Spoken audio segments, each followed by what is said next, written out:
edition of Public Interest. I'm Gabriela, Patram, and we're so happy that you can join us today. With me is former President of the Cooperative Republic of Guyana and leader of the People's National Congress Reform, Mr. David Granger. Sir, welcome again. It's always a pleasure to have you on the program. It's always good to be here. Thank you. Sir, today I want us to talk a little bit about the elections petition, and we're going to go back a little bit into the general and regional elections of 2020. It has been a long process since December of 2018 with the no confidence motion. We've had quite a number of legal cases in the Supreme Court, the Court of Appeal, the Caribbean Court of Justice. We were the recent one was the dismissal of the elections petition in April last month, and so forth. So before we get into my first question, how would you describe that process from 2018 to present?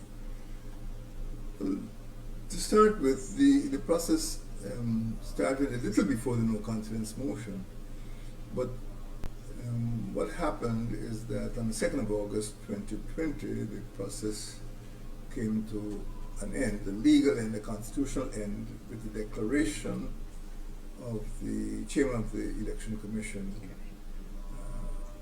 I had committed myself and my party and the coalition to accept or to acknowledge the declaration whenever it was made, as long as it was made legitimately by the chairman of the Election Commission. So as of the 2nd of August, I felt it was my duty to acknowledge that that declaration had been made, and thereafter it was only a matter of recourse to the court to challenge the declaration, which I said on the 2nd of August that it would be challenged. But the process was very long, as between 2nd of March and 2nd of August, I think maybe 153 days. It has never happened before, but there were a lot of good lessons that we learned from that process, and as you know, the coalition embarked on 2 petitions. But what happened during that time is that we thoroughly exhausted the law, the Representation of the People Act, the Constitution of Guyana, and we felt that a lot more work has to be done. But as of the 2nd of August, we had hit a wall in constitutional or legal terms, and I felt obliged to obey the declaration. I never conceded, but what I did. People are calling on me to concede. There's no part of the Constitution which requires me to concede. I simply acknowledged it, knowing very well that the declaration was based on information with which we did not concur. So it was, even within days of the 2nd of March election, people were calling on me to demit office. Others were calling on me to remain in office. But I was obliged to follow the law. And the law required me to acknowledge the declaration whenever it was made. And that is what I said throughout, although people doubted that I would do so. And when 2nd of August came, I did so. And on that note, importantly, you said you acknowledged the declaration. Yes. Why was it important for you to do that? It's the law. It's the law. I could not, as leader of my party, mislead my supporters or create a lawless situation in Guyana. The law required me to acknowledge the declaration, and I did so. Sir, the declaration of the results of the general and regional elections were made only after, like you mentioned, several legal challenges to determine the validity of the no confidence motion in December of 2018.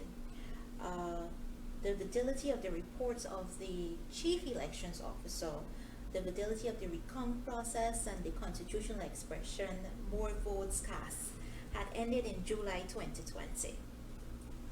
What were the implications of the final declaration for the electoral process, given the diverse legal interpretations which emerged? Many onlookers could be confused by that process. We obviously challenged the vote of Mr. Charandas Prasad in December 2018. Yes. It turned out we were right, but we were wrong. He was not properly seated in the National Assembly, and therefore, in our view, his vote was invalid. Right.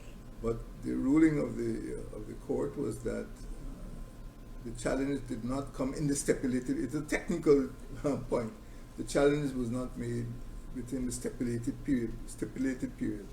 But my cabinet lost 4 ministers who legally were not correctly seated, and they had to demit office. But the courts allowed that to go through. From the beginning of 2019, literally within weeks of the no confidence motion, I had met with the leader of the opposition and the chairman of the Election Commission, in fact the entire Election Commission, asking them to hold credible elections in as short a time as possible, and committing myself to providing all of the parliamentary assistance that the Commission required. Once the elections were held, and again, people must realize that I had to rely on the chairman of the Election Commission to advise me when elections could be held. I do not have authority to call elections. I think one political leader was telling people in a certain region, they must chase me out of the region because I'm illegal. I must demit office. I think on reflection, I think he realizes that that was wild talk, loose talk. I could not leave office. The country could not be run without a government, without a president. And I had to wait until the Election Commission said it was ready to conduct elections. I never received any indication until the 19th of September, when the chairman of the commission wrote me and said that elections could not be held before the end of February. Okay. And elections were held on the first Monday after the February holidays. So the whole period was attenuated, I would say, because of the delay in holding elections. But I think, on reflection, even the diplomats would accept that the election could not be held in Guyana before the 2nd of March. I did not have authority, nobody had authority to hold elections until the Election Commission did so itself. Once the elections were held, another process started, because within 72 hours of the elections, the PPP, through the instrumentality of Riaz Alada, brought a motion before the High Court, and once it got to the High Court, the process was in the hands of the judicial system. And there were several rulings at the High Court, and as you know, within succeeding months, 4 citizens, Eslyn David, Esther Bostwick, Singlet Jones, brought David Bostwick, David Jones, and I think there was a 4th. There was a 4th applicant, and those applications dragged the process out. They were legitimate applications seeking to answer questions affecting the electoral process. And in one case, for example, it was ruled that the recount which was being challenged was not in accordance with law. In fact, my Attorney General at the time, Basil Williams, received a clear statement from the Chief Parliamentary Counsel stating that the recount was not in accord with the law. Even though you supported it. Huh? Even though you supported it. Well, I have to work with advice. Right. And I did not enter into an agreement with Jaguar. I couldn't. A president cannot agree with an opposition to instruct the committee. The commission is independent. So I could not instruct. I did not instruct. It's the commission which made the decision. And then when we came to the matter of order 60, there was a challenge. This was an important area of contention. And I think, win or lose, the process, we have to enrich our knowledge of the electoral process. And at the end of the process, today where we are, there must be some changes. As you know, we went from High Court to Court of Appeal, from Court of Appeal to CCJ. And in the final analysis, it was the chairman of the commission who decided that on the course of action that she would take. Do not forget that the chief election officer has specific duties under the Representation of the People Act and under the Constitution.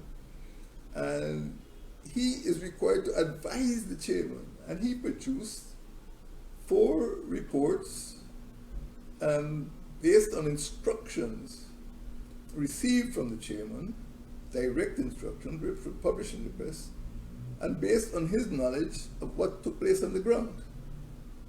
He had to determine the validity of the votes.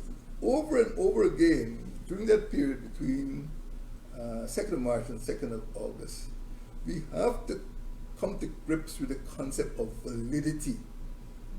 And I think Mr. Lowenfield acted correctly in insisting that only valid votes could be counted.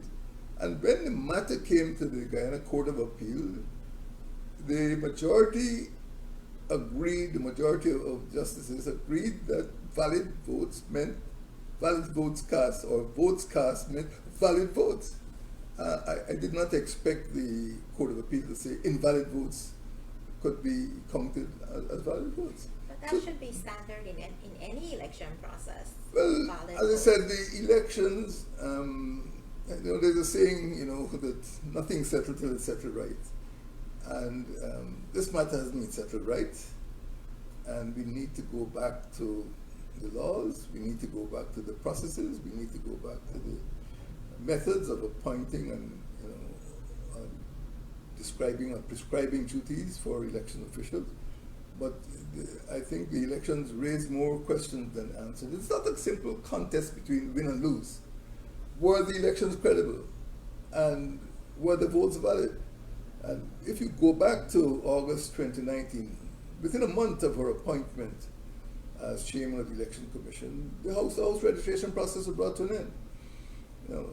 My coalition, my party, and the persons who supported us, and don't forget we won the support of nearly 218,000 voters, felt that the list of electors was bloated.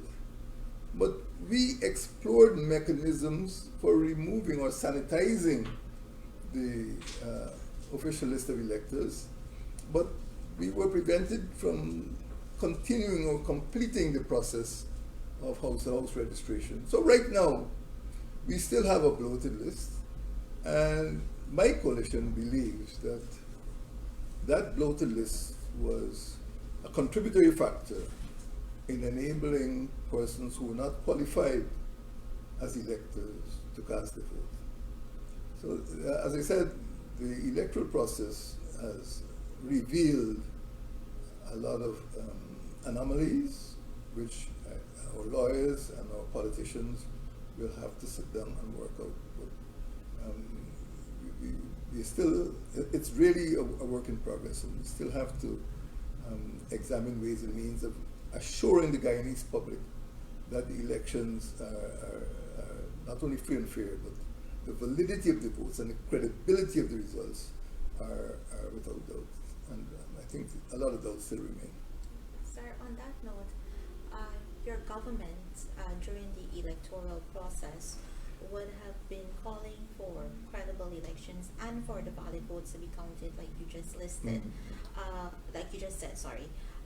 After the declared results, you said to the nation that you would challenge the declaration through the courts with the elections petition. Why do you support the elections petition after so many rulings by the High Court, the Court of Appeal, and the Caribbean Court of Justice? We produced a massive dossier. The coalition collectively produced a massive dossier. And in truth, that dossier was compiled or facilitated by the recount process. And we discovered there were numerous abuses in all of the regions. When the complaints were submitted to the Elections Commission, we were informed that the Election Commission, in more or less, I'm not quoting them directly, was not a tribunal, and it could not investigate those complaints. And if we had any complaints, we should take the complaints to the courts. So that is the reason why we had to have petitions, because once the declaration is given, and this happened on the 2nd of August, the Election Commission more or less washes hands of any complaints that we might have had. Okay. And we had to go by way of petition. So there'd be petition number 88 and petition number 99. As you know, both of them have been submitted to the courts, and we are waiting on the outcomes of our appeals. Correct. Sir, on March 14, 2020, you would have agreed with the then leader of the opposition to have the CARICOM team supervise the recount process. No. Before you finish the question, I will not accept that I agree with the leader of the opposition with anything. Okay. It would be unconstitutional. I cannot agree with him or any other party to give instructions to Election Commission is an independent and autonomous agency. What I agreed is that they could be, or they should be, and what the Election Commission did was to try to implement a decision on its own, even though it was advised by a recommendation that I had made during the time of the visit of the Caribbean Community heads of government. But I did not enter into any agreement with Mr. Jagdeo. In fact, the fact is that we both agreed to have the same thing done. That we hit a wall, and it was decided that the recount was necessary. And I can tell you that without that recount, the abuses will not have come to light. So we must bear in mind that on the 5th of March, the Riaz-Alada injunction prevented any declaration from being made. So we were really at the constitutional standstill within 72 hours of the actual election. Something had to be done. And I am convinced, I was convinced then, and I'm convinced now, that a recount would show that there were abuses and anomalies and irregularities. And this was done, and the Election Commission said it could not consider it. It had to go to the courts, but it's gone to the courts. Okay. And during the recount process, the ACNO AFC observers would have exposed these anomalies, the abuses. They actually exposed them. They actually exposed them. Also, I would have read in the media that the CARICOM team that was supervising, I'm subject to correction here, sir, would have only examined 18% of the ballot boxes. That is not would have. They actually did. They actually did. They actually did examine 18%, which meant that 82% of the boxes were not examined. But the team made up of APNU AFC supporters and volunteers actually conducted a complete scrutiny of all the ballot boxes, and that is how we arrived at the table of anomalies and abuses and irregularities. So, although I had no objection to the CARICOM heads of government recommendation, although I had no objection to the Election Commission embarking on the recount process, the first thing that came out of the Attorney General's chambers was that it was not legitimate. And that is why we went back to the courts. But we would not have known what we now know without that recount process. But it is incorrect to say that I had any agreement with Mr. Jagdeo. My agreement was, if any at all, was with the Election Commission. Commission had the authority to proceed, or to think it could proceed, and when it attempted to proceed, we went to the courts, not in order to prevent what I'd agreed to do, but it turned out the Chief Parliamentary Council said that it was in breach of the law. The whole election process, I think, needs to be examined in a holistic way. And just picking out what Misenga Jones or Eslin David or Eston Bostwick said or did, or what which report the Chief Elections Officer presented, these are not the whole story. In essence, were the votes valid, and did we have credible elections?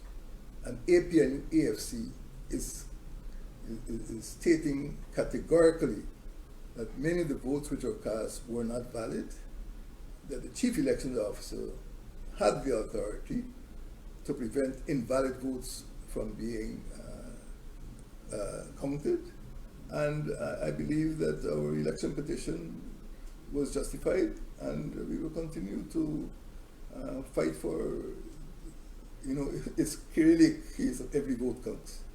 Every vote counts, and we believe that, look, if you have a situation in a polling station in which there are 192 electors, and you get SOPs for 212, it means something. You can't simply expect the CEO to accept them. And this is the heart of the problem. Some are bound to be invalid. Do we have a mechanism for determining the invalidity of votes? And that is what, that was at the core of the coalition's campaign during the so-called crisis, that 153 days period. There was malpractice. Even the CARICOM recon team realized that there was malpractice, except that they said for the 18% of the boxes that they examined, that it was not sufficient. If they had done 100%, perhaps they would have come to a different conclusion. But let us move on. As I said, on the 2nd of August, we hit a wall. We need to move on from there. But sir, why were there so many irregularities from the general and regional elections of 2020? The irregularities arose out of, one, a bloated list in which there were perhaps near to 200,000 persons who were not supposed to be on the list. But there was no way of sanitizing the list. Second, it arose out of the fact that some people were bent on doing mischief. And the coalition in the recount process came face to face with the mischief that had been perpetrated in all of the regions, and most of all in region number 4. And I would say the third reason is that our electoral laws have to be seriously re-examined. Okay. We live in a society, and I believe that we're mature enough as a nation to conduct elections on our own. I don't think there is need for foreign intervention. But the level of foreign influence in that period was phenomenal. I don't think we've ever seen it before. That you had ambassadors barging into meetings and getting involved in matters which normally diplomats wouldn't get involved in. So the commission was brought under relentless influence by foreign agencies. So the whole atmosphere was toxic, and after a while people lost the ability to discuss things freely and to reason, and we had to go to the courts. And as you see, sometimes the court ruled in favor of the arguments of the one side, and sometimes they didn't rule in favor of those arguments. But the matters went all the way up to the CCJ. And PNC is a legal party. PNC is committed to the Constitution, and all of our protests, all of our reactions were dealt with in a legal way, in a peaceful way, in a lawful way. And as I said, we hit a wall on the 2nd of August. But we have continued to assure our supporters, and we've continued to fight in the court to make sure that elections, the results would always be credible and that the votes would be valid. It is a difficult task, but we have undertaken that burden, and I hope that some of the abuses that we saw in 2020 would not recur. But we've got to go beyond hope and ensure that mechanisms are put in place to prevent the type of mischief that was perpetrated on the people of Guyana last year. So you actually went into my answering part of my final question. You would have mentioned the gap between the 153 days from March 2nd to August 2nd. You also mentioned just a few moments ago the involvement of the Caribbean community and the international observers. It was unusual. There was also the Black Friday scenario, which was on March 6th, the 6th of March, just to put a date to that. Sir, what was responsible, or what factors were responsible for the delay in issuing the declarations? And very quickly, what lessons can we learn or should be learned from the general and regional elections of 2020? Let me go to the lessons first, Okay. because that is the more difficult. One, we have to look at the means of ensuring that the appointment of the chairman of the commission is not protracted, as Mr. Gabriela tried to do in 2018, 2019. We also have to look at the appointment of the commission. Is it prudent for each major party to nominate exactly 3 commissioners? Isn't this a recipe for gridlock? And how do we appoint the commissioner after? As far as I'm concerned, although the courts disagreed with me, one court agreed, another court disagreed, that the person has to have experience as a judge. And as far as I'm concerned, the only 2 persons I've ever attempted to appoint were both judges, and there's no doubt about that.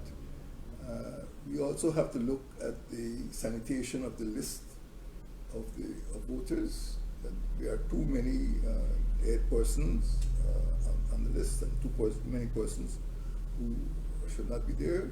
We have to look at the functions of the chief elections officer, which I believe are explicit. And he has to advise the chairman. He's the source of that. He's in charge of the machinery, the bureaucracy, and not the chairman. The chairman doesn't go out in the field and see what's happening at all of the polling station.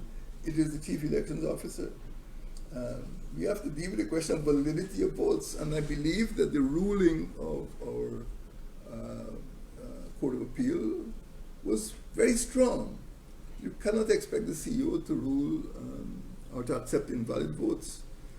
We have to look at the various roles of the courts, particularly the CCJ. I'm of the view that in internal electoral matters, we need to strengthen the role of our own Court of Appeal.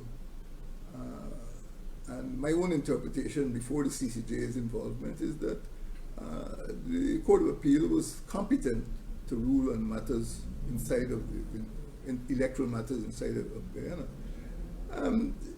These are some of the issues that we have to deal with.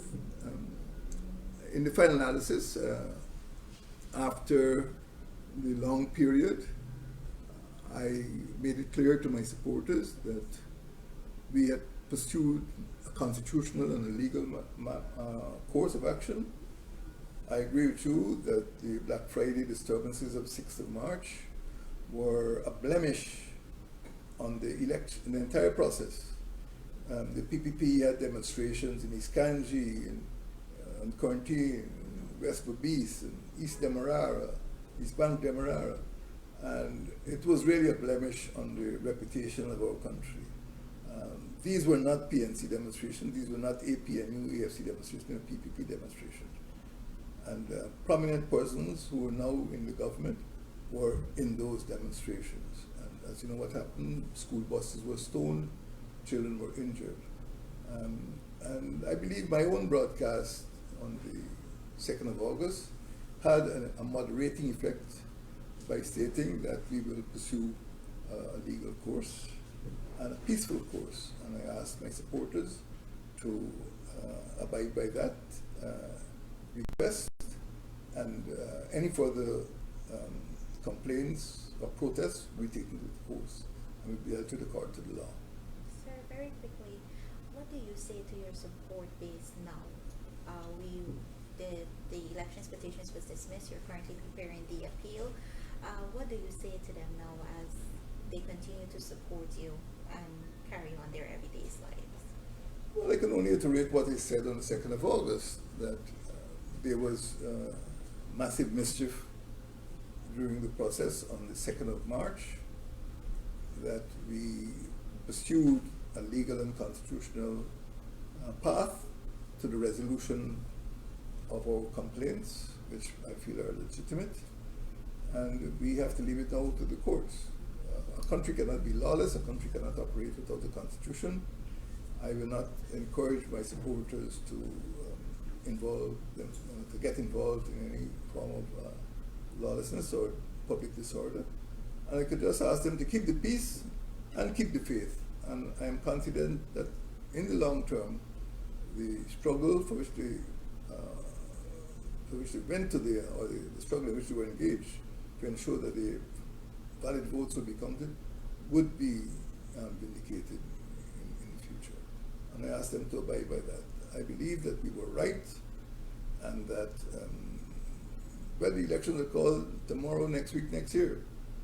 I believe the supporters of the APN and UFC will continue to give their support to the party which stood up on the side of law and order and constitutionality and the validity of their votes, and would turn against the people who encourage mischief and disorder on the 2nd of March and 6th of March. That is my firm belief, that we did the right thing, we did the correct thing, and that the aspirations of the majority of the Guyanese people would eventually bear fruit. Mr. Granger, thank you very much for being with us on this edition of the Public Interest. It's always a pleasure to have you, and we look forward to seeing you next week. And to your viewers, we say thank you once again for joining us, and Gabriela, Patram, do be safe.